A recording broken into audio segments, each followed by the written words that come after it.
Good morning everyone, welcome to my mini blog. তোমরা সবাই কেমন আছো? আশা করি তোমরা সবাই খুব ভালো আছো। আমিও খুব ভালো আছি। দেখো, আজকে সকাল সকাল বেরিয়ে পড়েছি ঘরের কিছু প্রয়োজনীয় জিনিস কিনতে। দেখতেই পাচ্ছ সকাল 9টা বাজে, কিন্তু কতটা রোদ্দুর। আজকে সকালবেলা কত রোদ্দুর উঠে গেছিলো। দেখতেই পাচ্ছ আমি টোটোতে উঠে গেছি।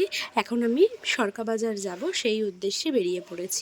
প্রথমেই আমি চলে গেছিলাম ফুলের দোকানে। এখান থেকে ফুল আর মালা নিয়ে নিলাম। আজকে সোমবার, বাড়িতে পুজো দেব, সেই জন্য কিছু ফুল আর মালা নিয়ে নিলাম। তারপরে চলে গেছিলাম ফলের দোকানে। এখান থেকে আমি ফল নিয়ে নিলাম। দেখতেই পাচ্ছ যে আমি ফল নিচ্ছি, এখান থেকে ফল নিয়ে নিলাম। এই যে আমি তারপরে চলে গেছিলাম সবজির দোকানে, আমার কিছু সবজি নেওয়ার ছিল। তারপরে আমি চলে গেছিলাম মিষ্টির দোকানে। হাঁটতে হাঁটতে চলে যাচ্ছিলাম, মিষ্টির দোকানেও পৌঁছে গেছি। মিষ্টি নিয়ে নিলাম, নিয়ে এবার বাড়ি ফেরার পালা। তো আজকের ভিডিওটা কেমন লাগলো অবশ্যই জানিও। দেখা হচ্ছে পরের কোনো ভিডিওতে তোমাদের সাথে। অবশ্যই সবাই ভালো থাকবে, সুস্থ থাকবে। Tata, bye bye. সবাই নিজের খেয়াল